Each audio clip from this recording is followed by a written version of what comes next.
Salut tout le monde! J'ai fait une vidéo en fait sur l'habillement pour l'hiver et ça avait vraiment été apprécié. Donc aujourd'hui, je refais le même concept mais pour l'habillement d'été. Je vais vous parler de plusieurs choses, plusieurs petits points. En gros, je voulais commencer en fait avec les lunettes de soleil. Si vous avez suivi les conférences avec une optométrice, vous allez remarquer en fait que les lunettes de soleil sont primordiales pour protéger vos yeux.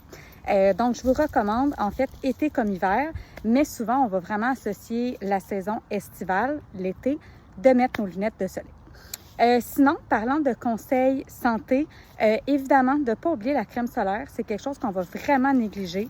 Mais si vous avez une rencontre avec un dermatologue, vous allez vous rendre compte que c'est vraiment important et à ne pas oublier. Ensuite de ça, si on s'en va dans des conseils peut-être un petit peu plus en termes de chaleur, quand c'est l'été, j'aime toujours dire de penser à du linge qui est léger. Fait que vraiment d'avoir des tissus qui sont très minces et vraiment d'éviter tout ce qui est épais. Parfois, j'ai des personnes qui vont préférer s'entraîner en short ou en pantalon. De mon côté, généralement, je m'entraîne plus en pantalon. La simple et unique raison que quand on est en shirt, des fois, ça va remonter, c'est pas confortable, on est moins à l'aise. Des fois, par contre, il peut y avoir des shirts qui existent avec un petit doublé en dessous, des genres de cuissards, que ça peut aider pour le confort. C'est ce que je vais mettre si jamais il fait vraiment très chaud en temps de canicule. Je vais mettre des shirts, mais je vais prendre ceux avec les cuissards intégrés. Ensuite de ça, je voulais vous parler aussi d'un petit truc que j'aime vraiment beaucoup.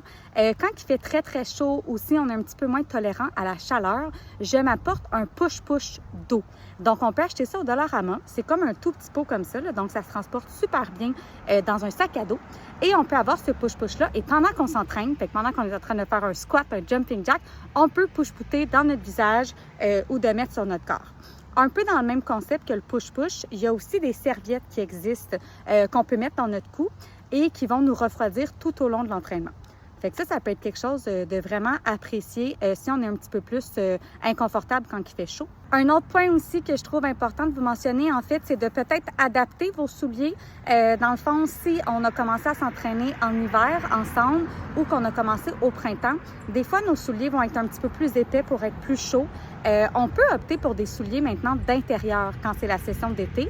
Et surtout, pensez à votre paire de bas. Ça peut avoir l'air vraiment niaiseux, mais des fois, il y a des bas qui sont vraiment plus épais, et plus inconfortables en été.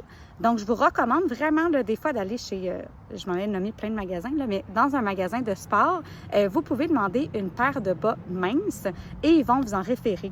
Je viens tout juste de faire cet achat-là et personnellement, j'apprécie vraiment le confort que ça me donne en périodes qui sont un petit peu plus chaudes. Sinon, en général, là, ce que vous pouvez vous rappeler, en fait, c'est de tout opter pour du linge plus léger et du matériel plus léger. Fait que si vous avez un sac à dos d'habitude qui est comme super lourd ou qui est très rempli, vous pouvez essayer de le désencombrer un peu pour avoir moins de poids sur vous et vous aider un petit peu plus pendant votre entraînement s'il fait chaud. J'espère que ça vous a aidé et vous avez apprécié. Bonne journée!